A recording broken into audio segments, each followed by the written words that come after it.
Okay, dear Dhamma friends, we have come to the second question and answer session of this English medium retreat. So we'll start with the written questions.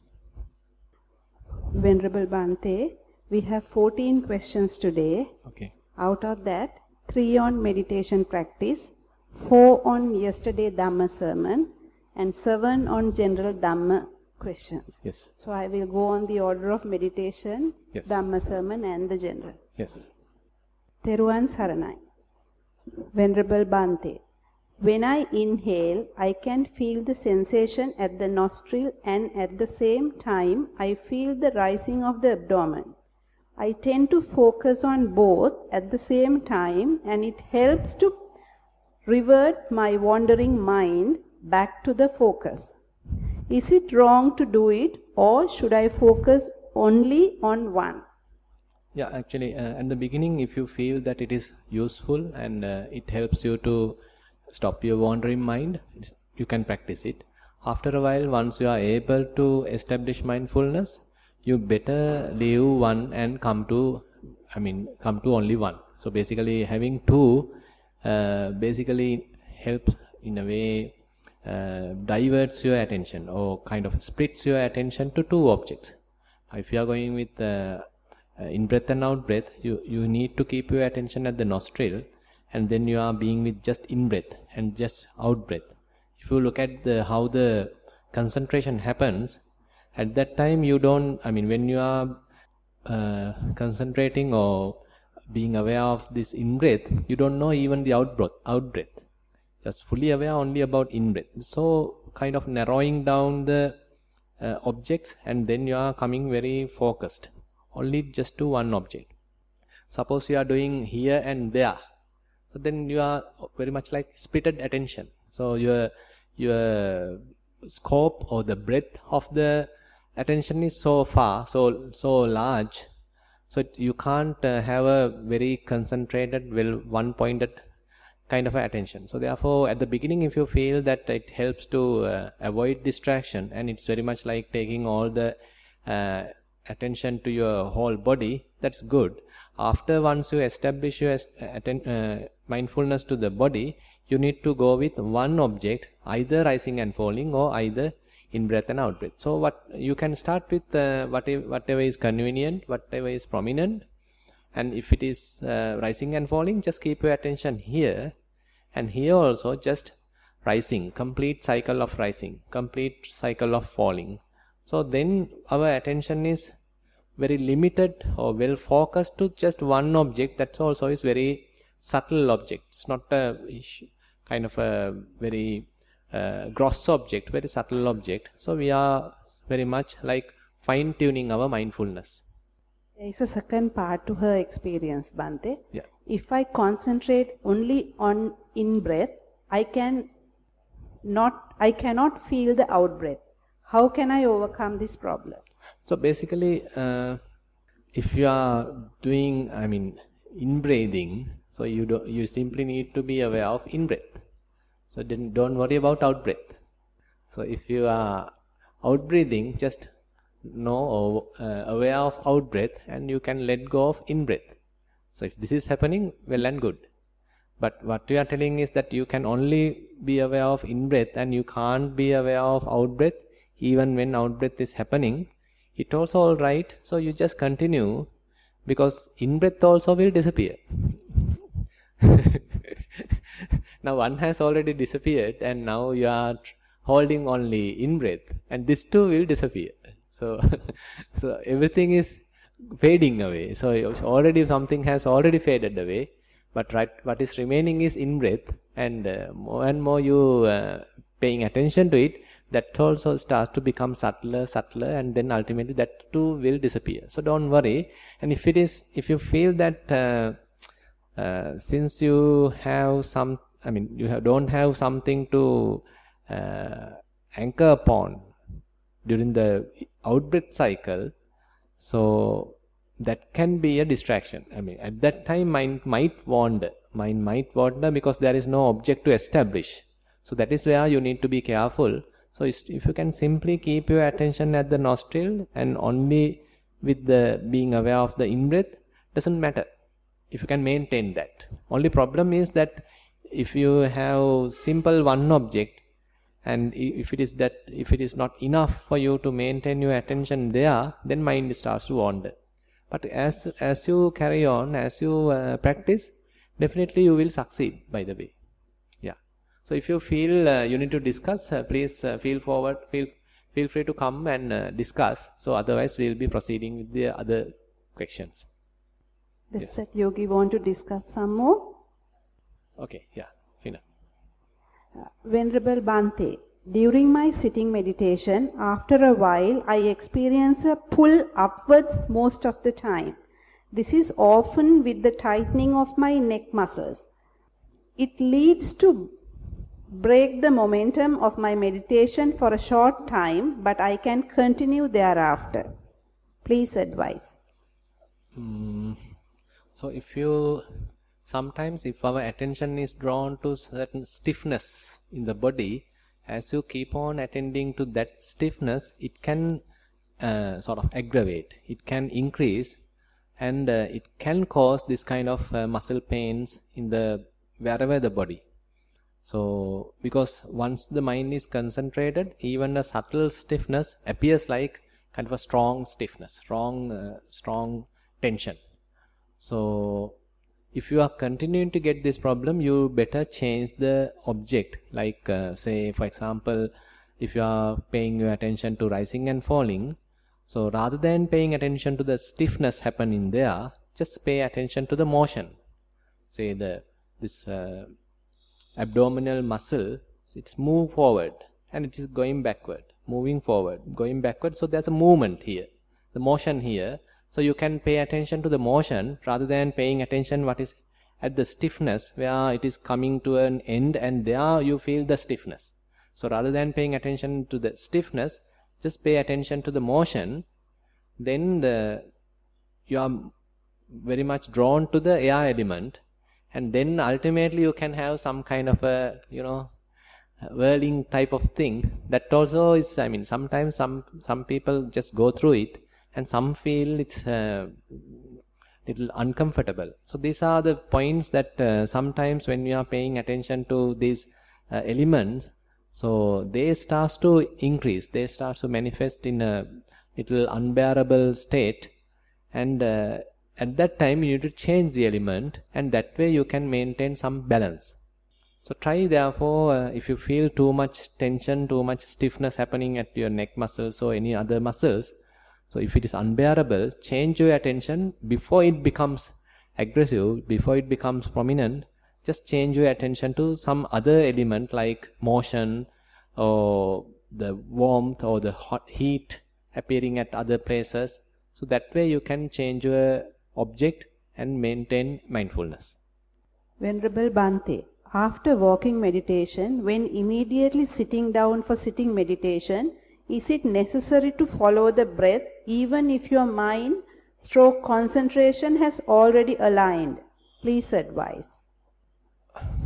So I don't know what you meant by aligned. So if you feel that what you meant is that you can immediately be aware of maybe pains and the sort of vibrations, maybe rising and falling or sensations or whatever the feelings available in the body, if you feel that immediately you can pay attention to them, doesn't matter, you can proceed. Only thing is that you need to check whether you got enough concentration through the walking, because in the walking our mind does not get extremely focused, because we need to do a fair amount of work while walking, and but with time you get that also, and in sitting you get a fairly focused mind, so that you can improve through anapanasati, that you can improve even through rising and falling. So because our attention is drawn only to a very limited area, so at that limited area our mind is continuously focusing, so ultimately mind becomes well concentrated at that limited area. So this is very much like a sharpened knife. So that tool can be then used throughout the body to observe various phenomena, to observe various sensations. So if you feel that you got this sharpness in this mindfulness even through walking meditation, and that is enough, you can continue immediately observing these phenomena. Actually, while observation is still continue to improve, so even doesn't matter, I mean, no need to worry much. So as you observe, at the beginning it appears like kind of a spreaded attention, and later on, more and more you concentrate, your mind started to focus, kind of coming to the center point like, and then gradually your focusing, the centering will improve. You have to try and see. Actually, both ways are possible. If you feel that after walking meditation you got enough concentration, mindfulness of course will be there. If you feel that enough concentration is also available, you can directly pay your attention to the phenomena even after sitting. And if you feel that you need to little sharpen mindfulness, improve further concentration, then you better go with little anapanasati or rising and falling, and further improve concentration. And after develop concentration, you can start to watch various phenomena. Theruvan Saranai. Dear Bhante, yesterday we understood that these are two incorrect extremes. One, there is nothing. Two, everything exists. Please be good enough to explain what the correct view is. Is the correct view contemplating Hetupala, cause and effect of everything? Much merit to you. Yeah, that's exactly the answer.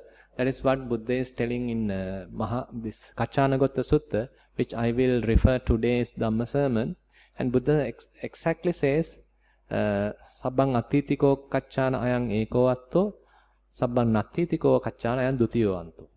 So, eteko ubhavante anupagamma majjena tathagato dhammang deseti. Imasming sati idang hoti, imas suppada idang uppajjati. Imasming asati idang nahoti, imassa nirodha idang nirojjati. So basically what Buddha says is, everything exists is one extreme, everything does not exist is another extreme.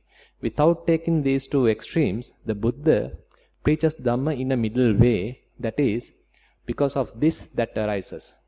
When the arising of this, that arises.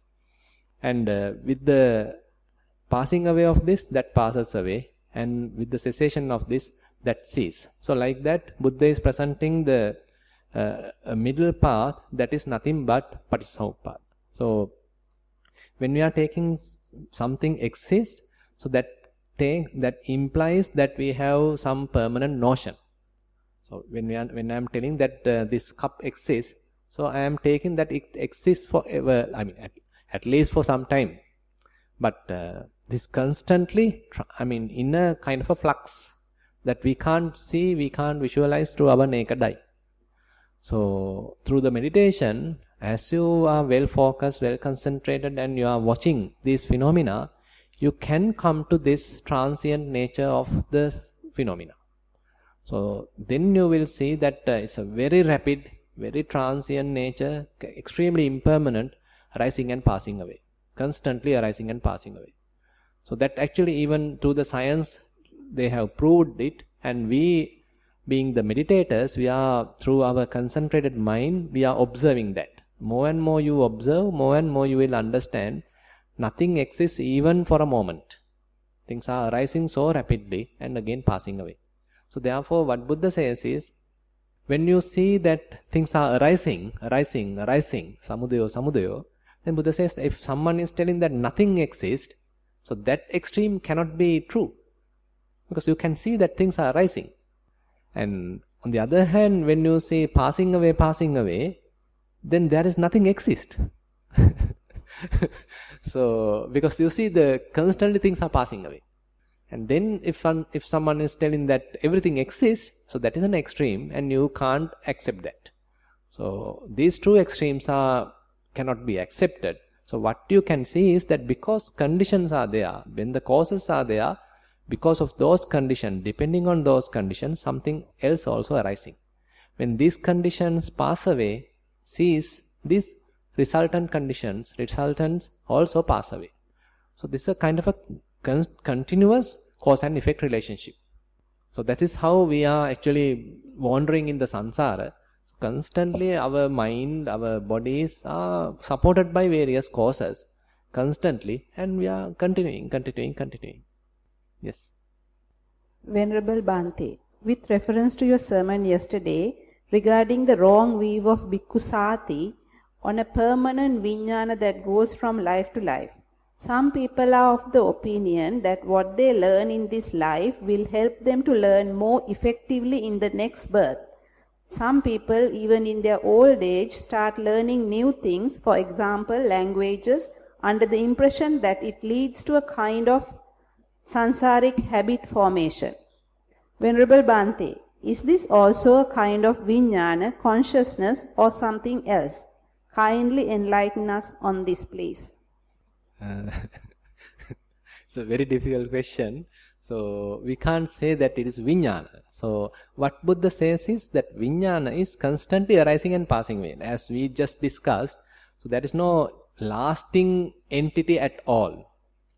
Whatever the consciousness is supported by certain causes and then arise, and then immediately pass away. Then another consciousness arise, again it pass away. Another consciousness arise, again it pass away. So this arising consciousness is dependent on various causes.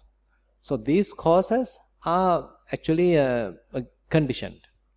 Say for example, when you look at something, so this view, this sight is conditioned in the mind, and that is the it meets with the eye. Accordingly, eye consciousness arise. At that time, our other consciousness, ear consciousness, tongue consciousness, nose consciousness, body consciousness, and even the mind consciousness absent at that moment. Suppose now you hear something. Immediately you hear a bell ringing. So this eye consciousness for a moment stops or cease, and now the prominence is given to the ear consciousness. Ear consciousness arise. Now suppose you get a particular smell. So this also fades away. Now the nose consciousness arise. So momentarily different consciousness arise. So why we constantly see something is permanent when we are seeing certain things is a series of consciousness, say eye consciousness, arising, passing away, arising, passing away, arising, passing away, same eye consciousness. It is not the same, actually, very much like some similar consciousness. When I am looking at this, so having that color and with the same amount of lighting conditions, and my eye is open, and now eye consciousness arise, and it immediately passed away. Again another new eye consciousness arise with the same information, same parameters. New eye consciousness arise. Again new eye consciousness arise. So it appears like kind of a constantly available, say, handkerchief. It is giving some kind of it is called santati gana in Dhamma, where things are in a very rapid motion, very rapid speed. Things are happening. So it appears like a kind of a continuity. So some typical example is, now if you are rotating a fire, what you call that, if you burn end of a thread, you put some fire to there, and if you start to rotate it like this, it appears like a circle. Everywhere it is like a fire circle, but only one place is burnt. Very much the same. Constantly when things are changing, so it appears like some continuity is there. So through the meditation, we are able to break that cycle. So that will reveal that it is not something permanent available. It's constantly arising and passing away. And so this, what question asks is this about the memory, right? So this learning and all these things, so it's very difficult to explain where it will get stored, because this is a kind of a pattern going on, arising, passing away. So this newly born consciousness is conditioned by the previously passing away consciousness. So for this new one to arise, there is some contribution coming from the previous consciousness. So again this now passes away, and again new consciousness arises, and this new consciousness has some contribution coming from the previous consciousness. So likewise the conditioning happens. Suppose you are reborn at another lifetime, and you get some similar conditions. Say you get some now at this life, say at the age of 60 or something, that you learn something and you try to memorize that, and you passed away at 65. And then you are reborn, and after 5 years old, then you learn something, and some similar conditions are there. You go to temple and all these things. Now some similar conditions happen which prevailed during the last birth. Then there's a possibility that some other similar conditions are there. If you are getting if the consciousness getting some capacity or some say causes, some conditions to arise, something bearing coming from the past, so you might get the past memories. So that is also true. Actually, someone has shared recently in some video telling that a very young girl, it is published in Sri Lanka, I think Ms. Rajapaksha, yes, very young girl. So she's telling that there is no I in here and no I in the outside, and she is taking an example of the mirror and all these things. Very profound Dhamma teaching she is telling, very young age, 3.5 years old. So that is amazing, and it's very interesting. So if you are learning, if this Dhamma is there, and actually that is mentioned in Sotanuddhata Sutta. So there Buddha says, referring monks, so there is a monk who learned a lot. He's learning, he's memorizing all these things, and he's improving mindfulness. And anyway, he is not attained, and he passes away, and he's reborn as a god, as a celestial being. And Buddha says, immediately once he reborn in celestial world, he get the recollection of what he did in the past. Immediately he is now a Buddhist, not a, so to speak, So then he start to come back to the Dhamma. And the next option is, he couldn't recall what he did in his past life, but there are other fellow celestial beings, so they help him. Okay, you were there, you are now reborn in this celestial world, and look and you were there like a monk, and you have studied these things. Immediately now he got the past recollections, and he got the information of that memory, and he continues to practice Dhamma. And even that might not happen. Then Buddha says, sometimes there are some supernormal power capabilities, monks and all these things, they are time to time come to the celestial world, they start to preach Dhamma, and at that time this monk, now a celestial being, get the memory. So likewise it helps. So therefore learning Dhamma and memorizing actually helps.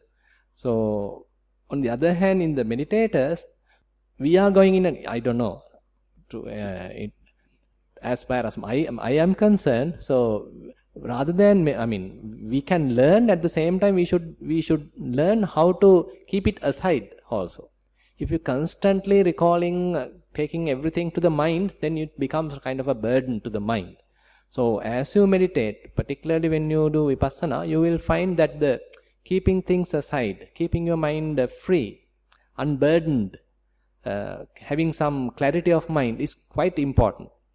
So if you are keeping this, what you have learned to the front and leaving keeping the practice to the behind, then you can't succeed. So we should know how to unlearn also, learning also, and when necessary, how to unlearn. It does not mean we are forgetting all these things. This memory, without being a burden, without being a slave to it, we can keep the mind free of it. When necessary, you can recall it. So that is possible. That is possible. That's how the Arahants, the Buddha. So it does not mean that the Arahants and Buddhas always recalling, murmuring. Not necessary. Because once when you are mindful, there's a very high capacity, high possibility your memory power increase. Your memory power increase because of the mindfulness practice. And you don't even believe that the memory has increased. And when you want to recall some information, immediately it is there. Something like that happens. Even though you are not putting much effort, like children, we are sometimes learning because we have too much distractions in the mind. We need to put a lot of effort to memorize. But if you are practicing mindfulness, with less effort, you can memorize also. Yes. Yes, yes. Some profound teaching of the Buddha, she is very beautifully explaining. And those are very correct also. Yes, very interesting. Venerable Bhante, in yesterday's Dhamma talk, you said that due to Nama Rupa, Vijnana arises. Can you please explain this? Yes, so this is one important point which Buddha explains. It's explained in Mahanidana Sutta, where Buddha says, due to consciousness, Nama-rupa arises. Due to Nama-rupa, consciousness arises. There's an interdependency in between these two. And there's a beautiful simile given by Venerable Sariputta in one sutta called Nalakalapa Sutta, where he is taking, bamboo,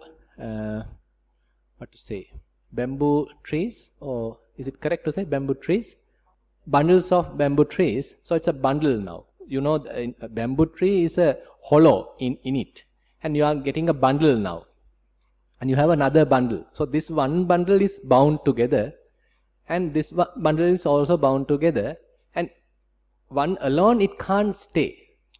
If you want to hold it, if you keep it straight, it will fall. What they do is, they keep like this. So with the support of this does not fall. With the support of this does not fall. So both are kept like this. If one falls, the other also falls. So Venerable Sariputta says something like that. There's an interrelationship between Nama-rupa and the Vijnana. So very interesting simile is what Most Venerable Katakurunda Jnanananda Bhante is giving. It is very much like a screen and the cinema.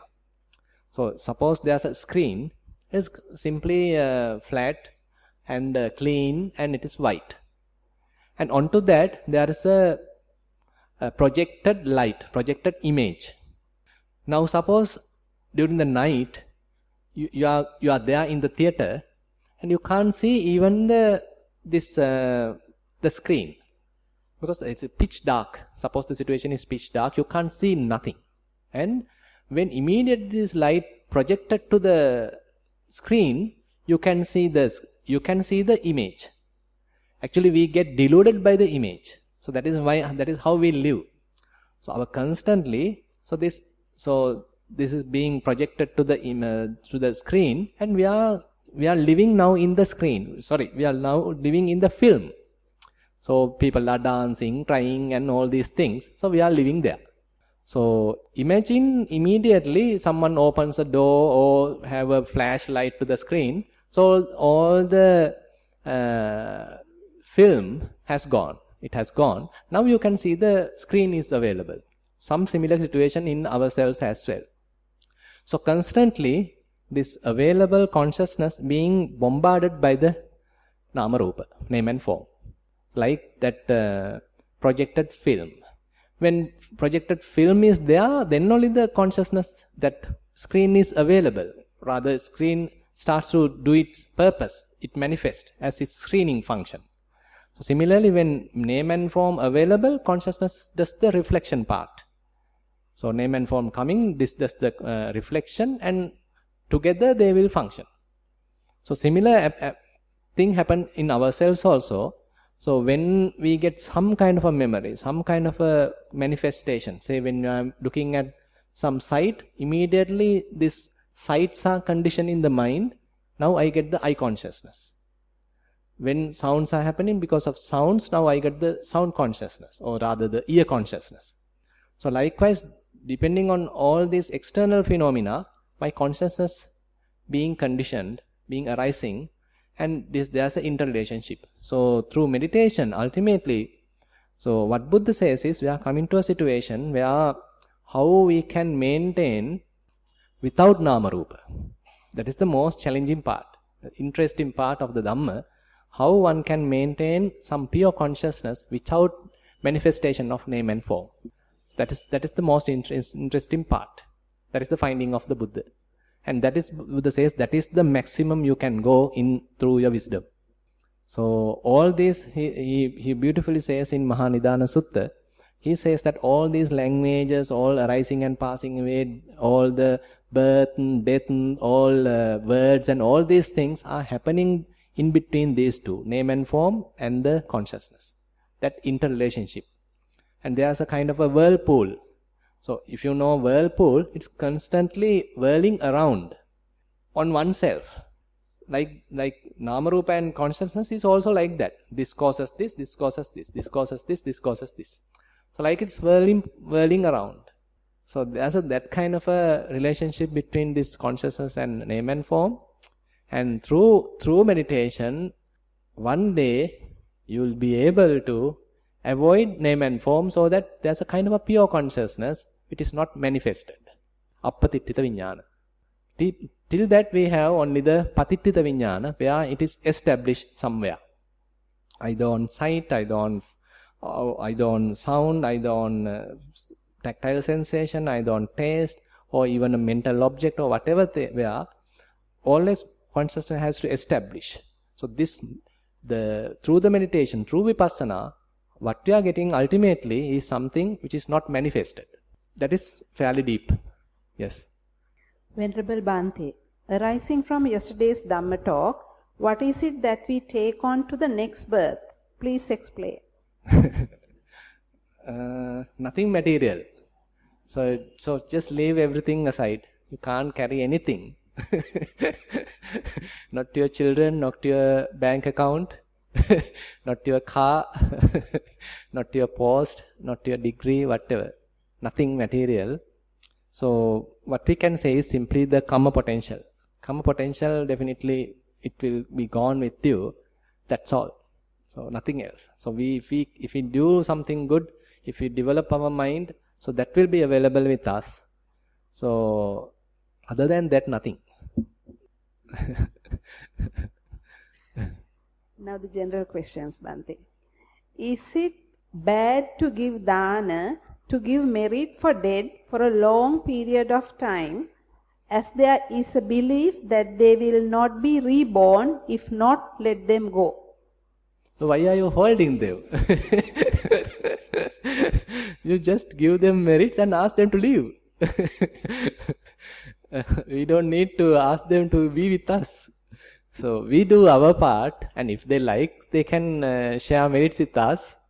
And probably they may be powerful than ourselves. They don't need our merits. And if they are well done, and suppose your grandmother, your grandfather, if they are well done, and they may be very in a very meritorious place, some powerful state, and they don't need what you are giving. And Buddha says also that it is not that every being is capable of getting this merit. And there's one particular group called Paradattupajivi, and they only solely dependent on this past merit, or rather the getting from someone else's merit. But on the other hand, that gods and even the human beings, say for example, say you did something good, and you're coming and telling to your friends, so there was something and I did something better, and if they also rejoice on what you did, then kind of a punyanumodana, sharing of merits. Because other person, even though he himself didn't do it, he can rejoice on someone else's correct deed. So something happened in during the Buddha's time, Venerable Anathapindika was the really follower of the Buddha. He used to constantly give dana. And there are certain others who are doing the organizing and all these things on behalf of Anathapindika, Sudatta. And some of them are even so powerful, after passing away. So he himself couldn't afford to do it. He is not, that person is not that rich. He is working for this merchant. He is a well-to-do person. But he is doing it wholeheartedly. Something like that. So someone else is doing something really good, and he coming and telling it with some joyful heart. If you wholeheartedly appreciate it, then you are also acknowledging it. You are also nourishing yourself. So similarly, that God Sakka is requesting to pass merits to them. So after each preaching, he requests from the Buddha that after preaching Dhamma, please pass merits to gods. Because they also rejoice in this Dhamma and what the people are doing, the good deeds, and then that rejoicing is actually merits. So it is. So therefore, I don't believe that. When you are passing merits, that you get troubled by the past relatives, and this actually I don't believe at all. So if they are helpless, they may be happy to get merits, and more and more they get merits, they'll be happy and help you rather than trying to harm you. But some people are sort of twisting the thing, and they are trying to give wrong ideas.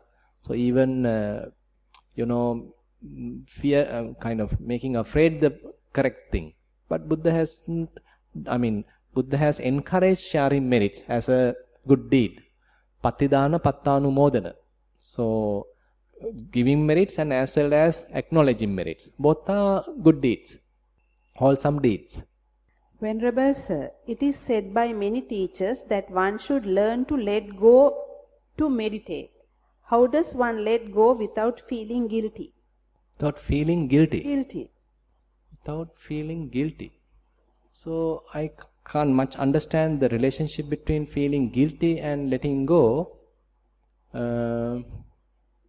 Now, to come up with a kind of a story, say you did something wrong and you want to let go that. Is it what you mean? If so, we can come up with some kind of a discussion. Say you did something wrong to your, say you blame someone and now, is it? I don't know. So, that actually what I meant to ask was like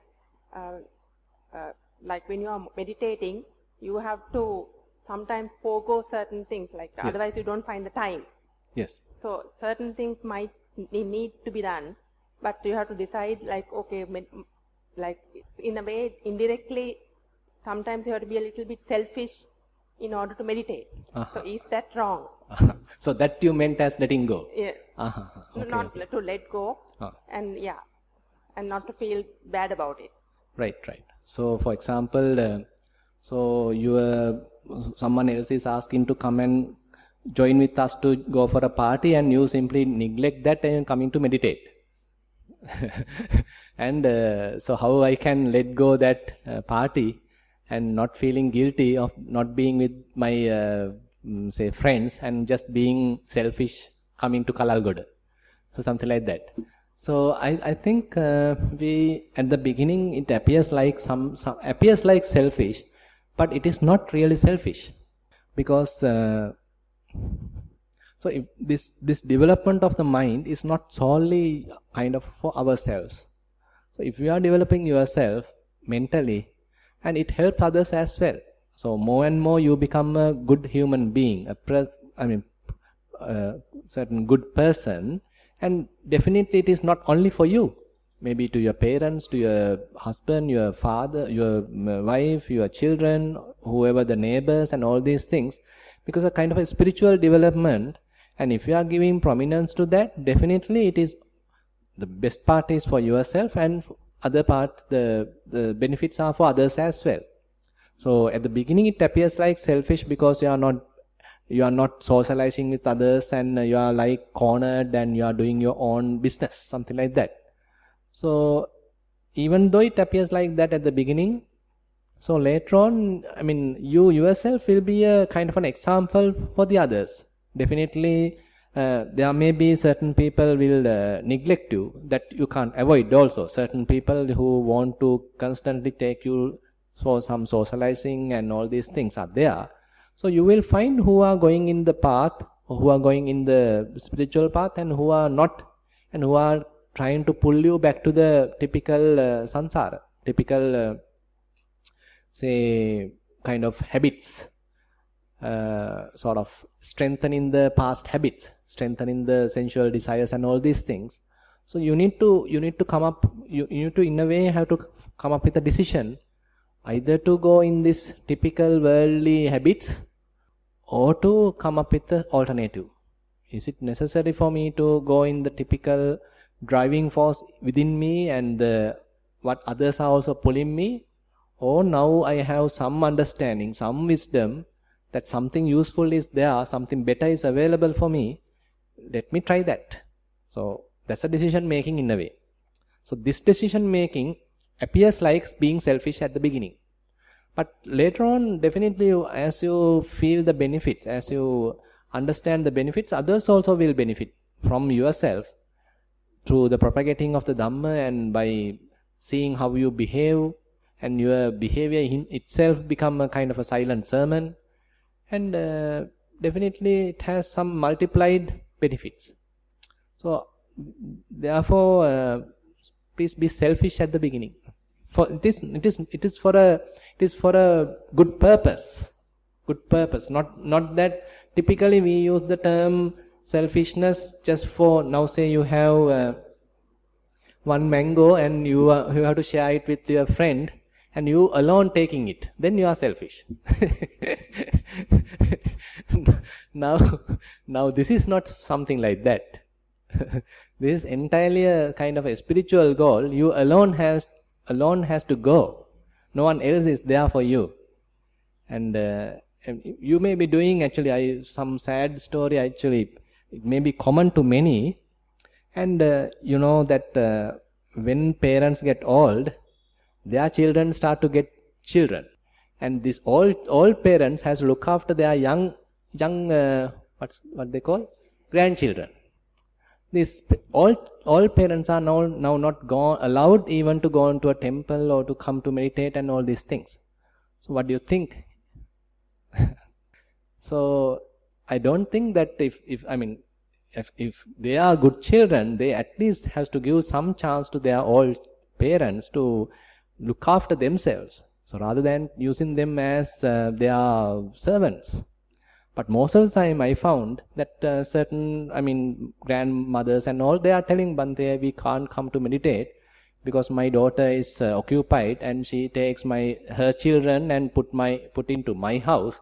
Till they come back from work, I have to look after them. So it's a situation. So before their own children grow up, they are looking after their own children. And after their children get married and get babies, now this old parent looking after the grandchildren. Till the death, this is the cycle. Sad situation. Yes, exactly. That's what I was telling. More and more you practice, so your behavior, your character become an example to the others, become a silent sermon to the others, and they will find a difference in yourself. Then they will wonder how this change has happened in this particular character. Because you yourself, as a typical person, you also dance with others and crying with others and going to parties and all these things like a typical person you were behaved. Now you have changed. Now you have come up with a different path.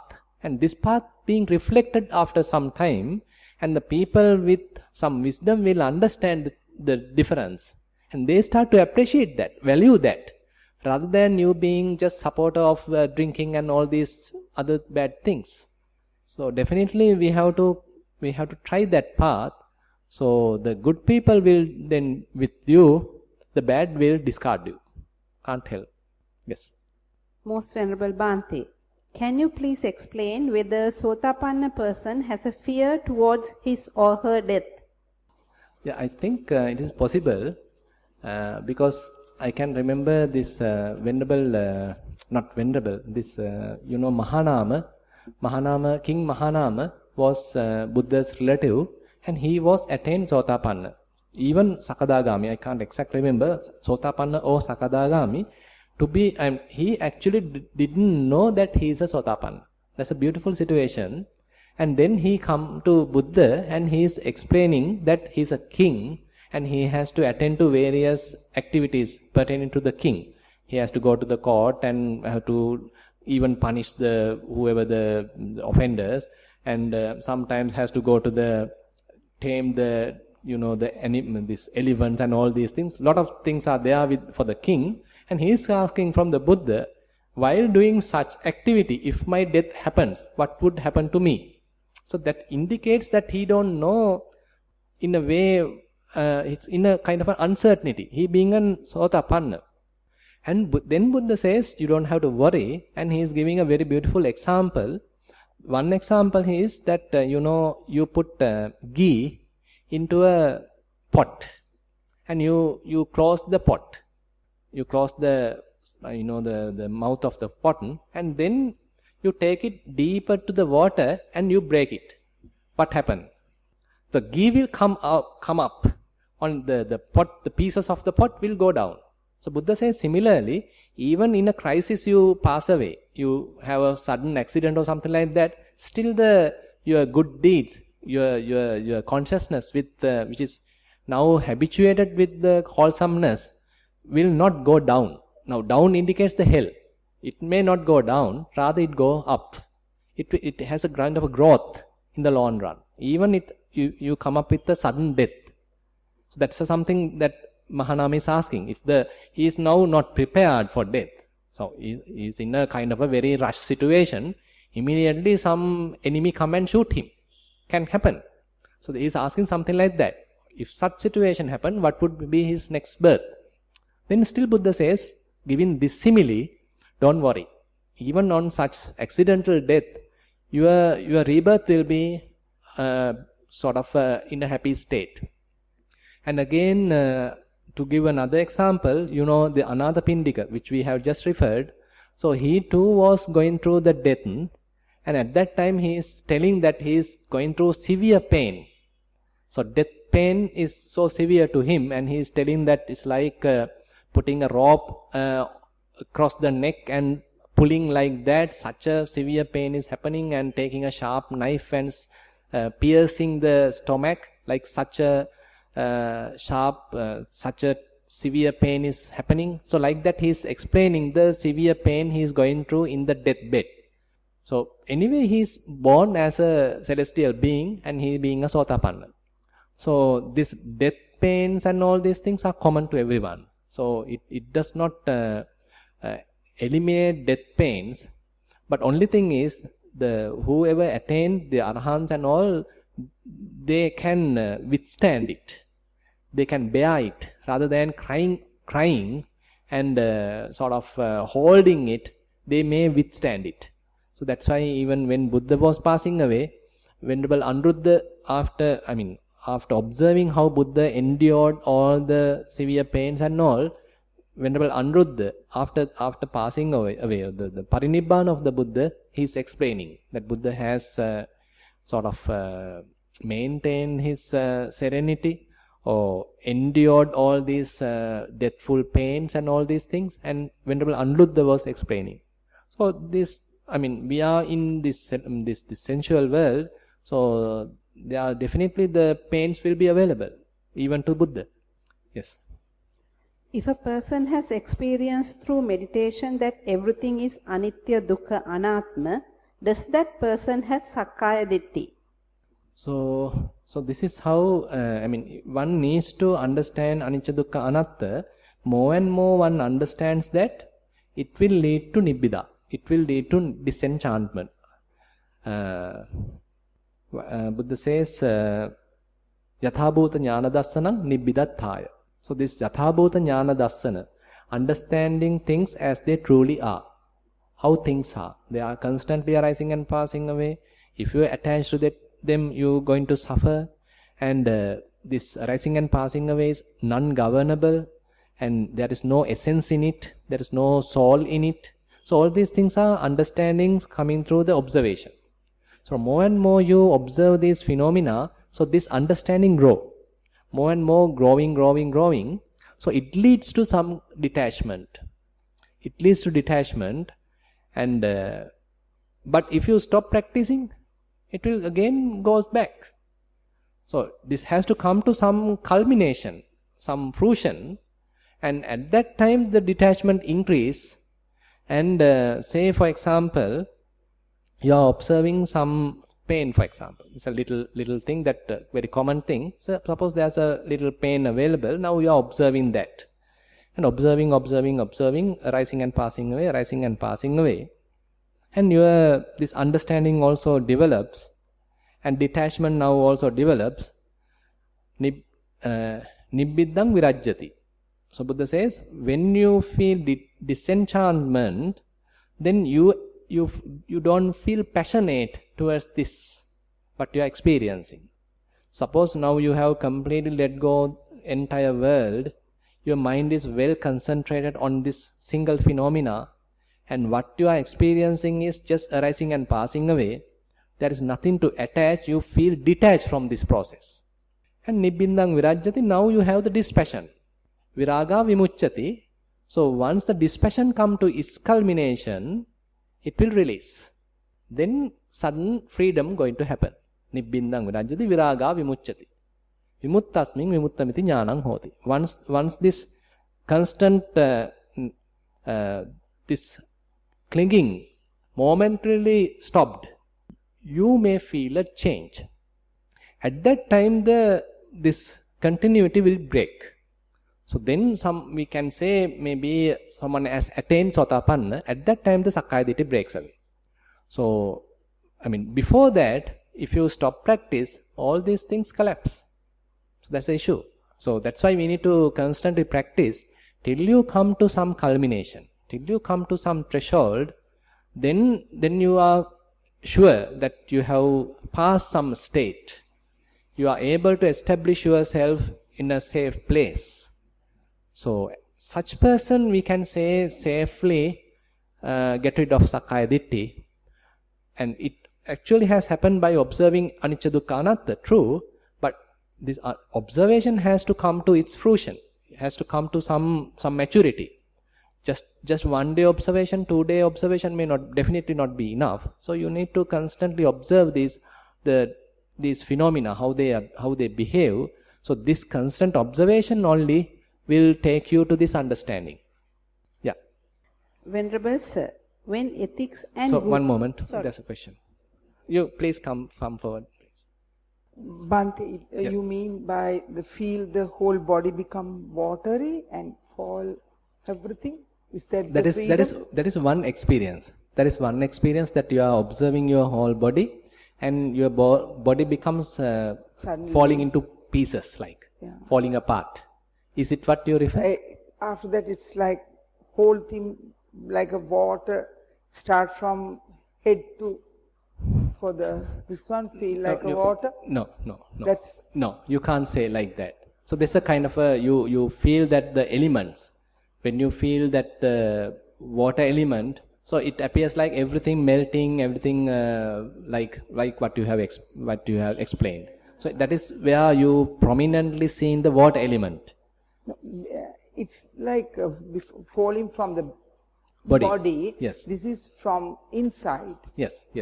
So still we can't it is very difficult to judge these fruition moments, these understandings. So what you need to again and again come to the experience, and you need to this bodily or this falling apart, breaking into pieces is in a way, we can say, kind of breaking the solidity, that basically we take this our body as one unit. This my body, I am here, I am so and so, I am this. So we have this kind of a solid view, solidity is there. So this Dhatu Manasikara, for example, is constantly we are observing this arising and passing away, various phenomena, various elements. More and more we start to look at them, the whole, this compactness breaks apart. No more compact. Solidity is not there, compactness is not there. So that is one inner, you can't say when that breaks that you attain Sotapanna. It's too early to say. But after that, just to feel like the body, it's like, how to, like, Nelum Malat Pippen, whole body from here to here. Feel like Nelum how to explain? Blossoming, feel the whole body from head to bottom. No, can't say. Can't say. So what Buddha says is that there's a sutta called Upaya Sutta. He says that for this body, one loses the passion, one loses the craving, and he constantly observing that at that time, when the understanding becomes to some maturity, so this base will disappear. this base will destroy for the consciousness to establish. So at that time the consciousness become unestablished. So that again and again one has to practice, and that momentary experience has to enlarge, has to lengthen for 2 moments, 10 moments, 1 minute, 10 minutes, like that. Then one can be assured that one's mind, one's consciousness is not established. So, sorry? Apatitita vijnana. That's right. Unestablished consciousness. So, I mean, those are certain things that we have to be very careful before, not to get immediately catching, or not to get immediately to decisions on those things. Rather, again and again one has to practice. Then only oneself can understand whether I have really attained or whether it's a kind of a illusion, just a experience. Because this experience can happen on other ways as well, can mislead. So that's why we have to constantly practice, and with time only one can look back and say one's own behavior, how one's mind behave. Based on that only one can decide whether it's a real attainment or I still need to practice. Yes. Unestablished vijnana, yes, even for Sotapanna, has to be for a long period? I thought it's only just one. Yeah, that's the thing. So this very, very momentary experience, one can say it's that is the beginning. Magga, this Magga Jnana, what's called the path wisdom, or path knowledge. Yeah. So how one can know that? If it's a moment, it's just a moment. Only Buddha can know it. Yeah.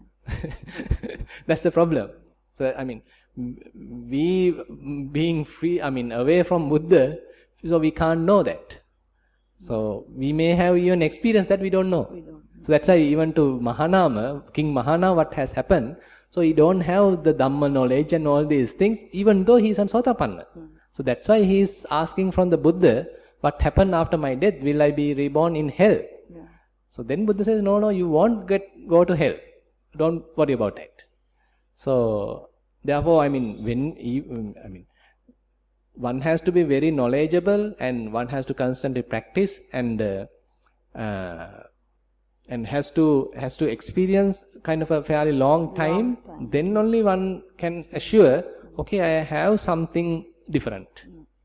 And again, Buddha giving some criteria to reflect 7 factors in order to check, in order to verify whether one is really Sotapanna. Yes. Okay. Some 7 reflections are explained. Yes. So that's the thing. So there are many, very upaklesha means, what's the proper English term? Kind of misunderstandings can happen. Misunderstandings can happen. Kind of overestimations can happen. Therefore, one has to be very careful on these things. Yeah. Vipassana defilements, right? Venerable Sir, when ethics and good values are traded for fame and personal benefits, how to survive without getting rejected as well as protecting virtues?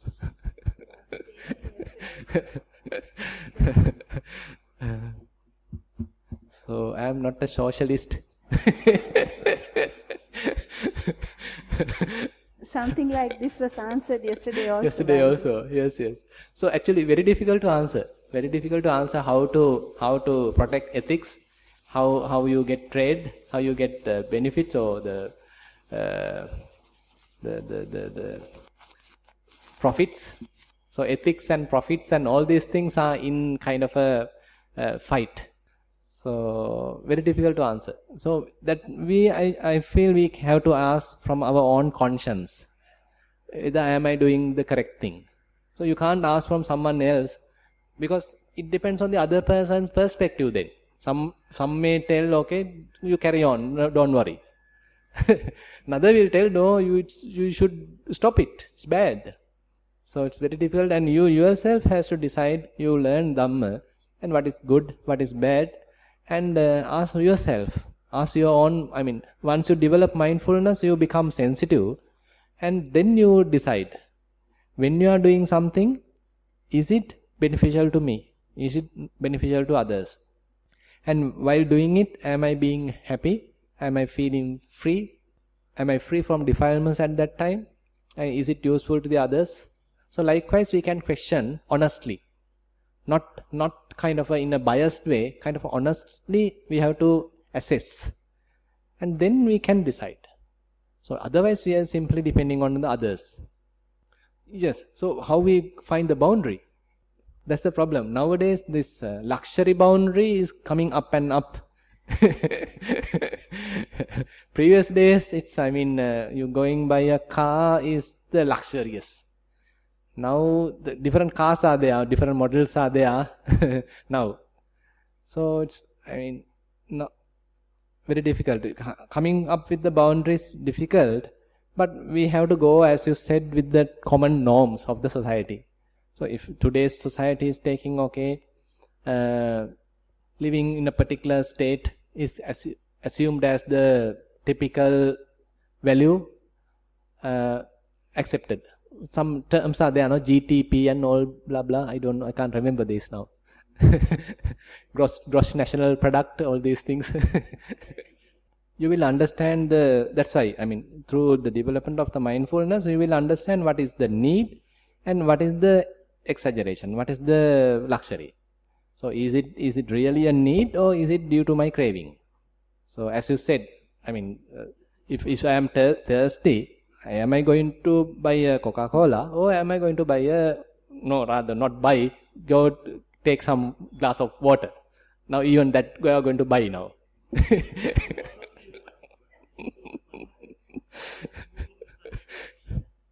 Very fast. Exactly. So that's why, we are following the wrong model actually. We are following the wrong Western model, and we are going after the profits. And but on the other side, now West is taking the mindfulness. West is taking the mindfulness, and they are coming back to the values.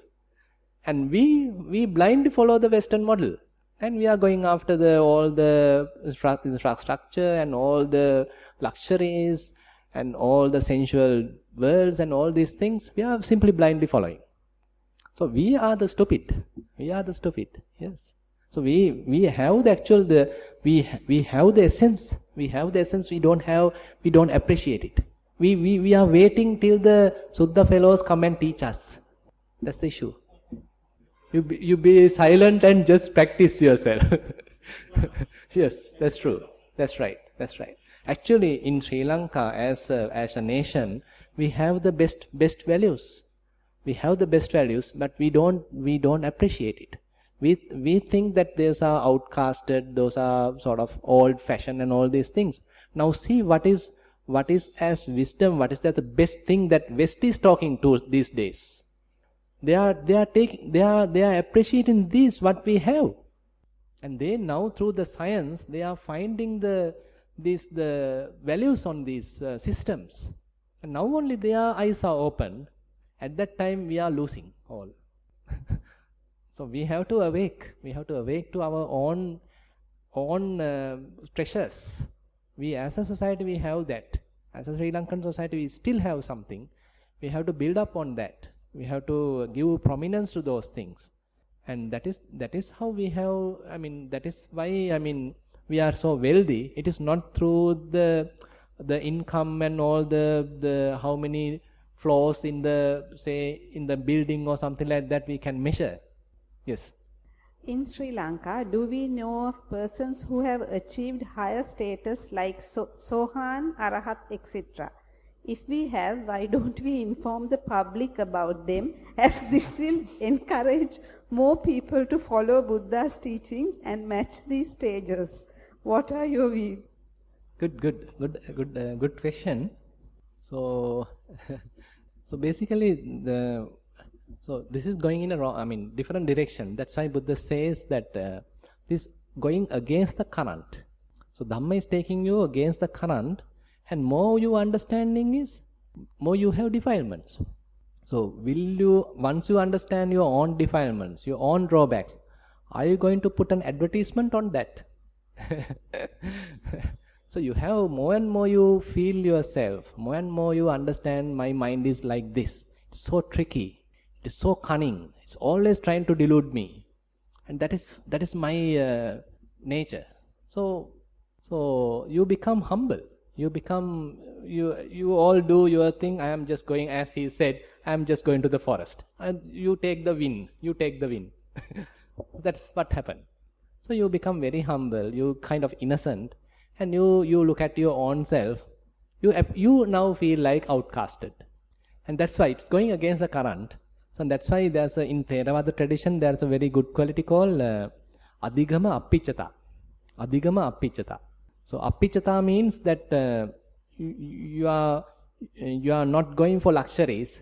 You are having very simple things. You are depending on the very basics.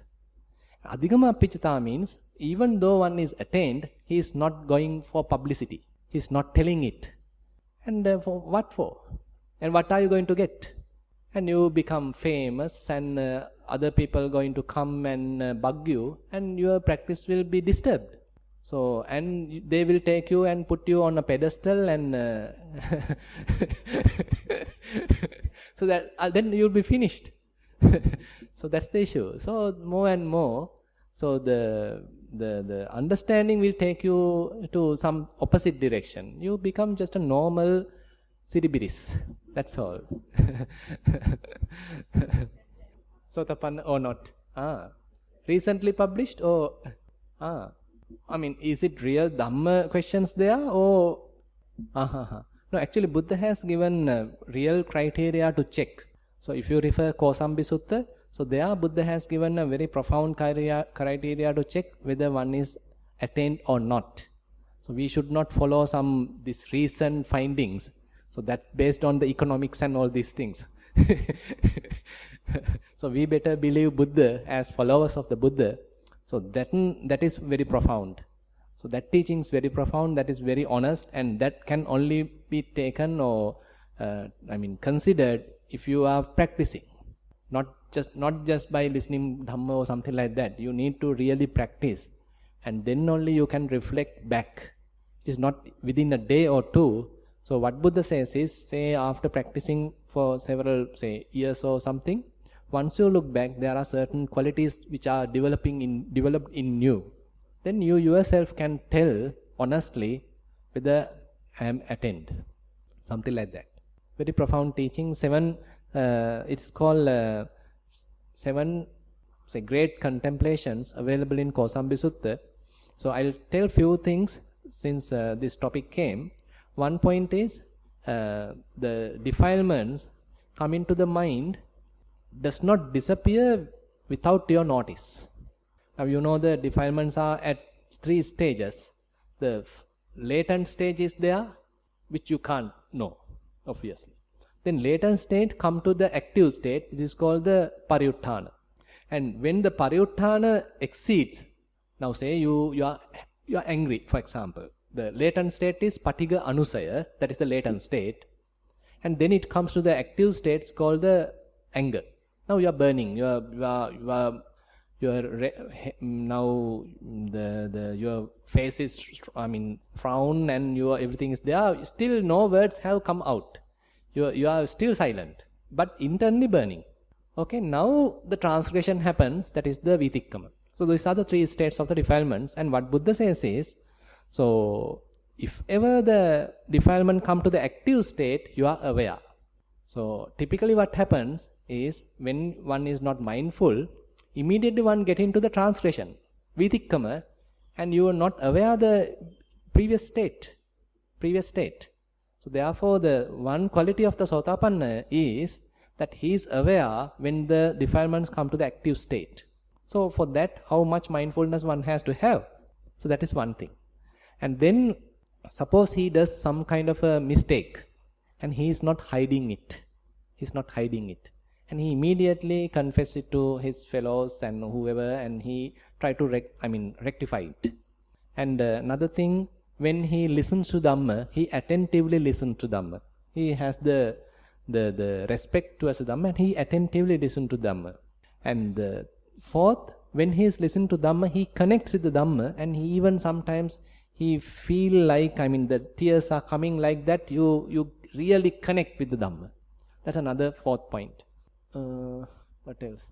There's 3 more points explained in that. Very interesting points. Please refer this Kosambi Sutta. So likewise, some very good contemplations are there, and that one is to...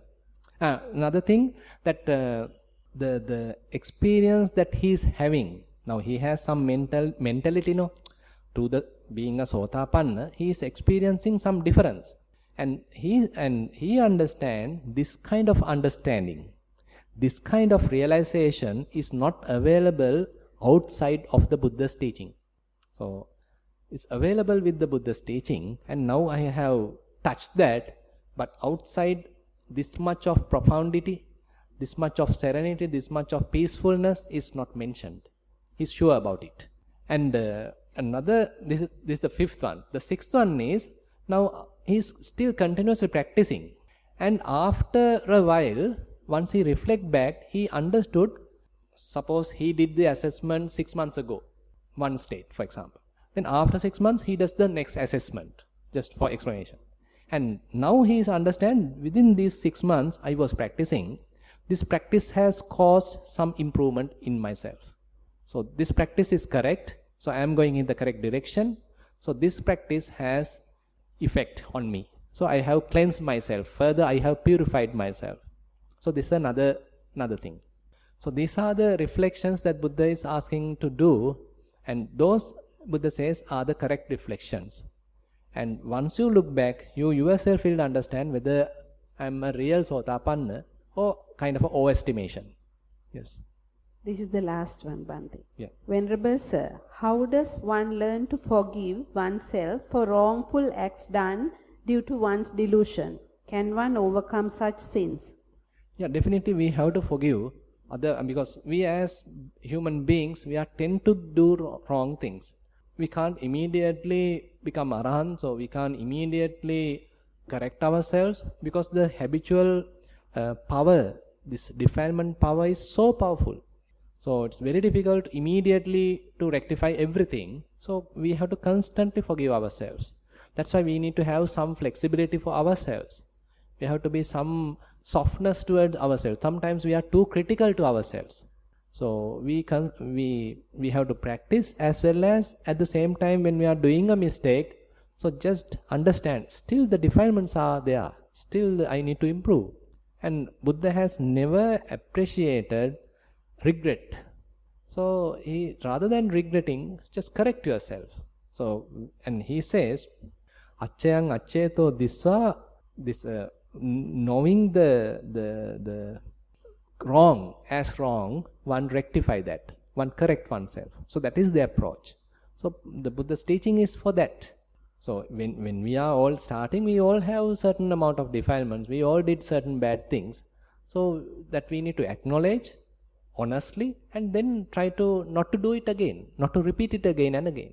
That is the advice, not to repeat it again and again. In Dhammapada there is a beautiful verse telling, if you done bad thing because of a mistake, because of lack of mindfulness, don't repeat it. That's it. Don't repeat it. Yeah. So that's all the written questions. If you have any other question, we have some more time, because tomorrow's Q&A I won't be able to take. So therefore, if you have further questions, still we can discuss. Okay, then we'll wind up the question and answer session. So we'll have the Dhamma sermon at 4:30. Yes. Thank you very much for participation.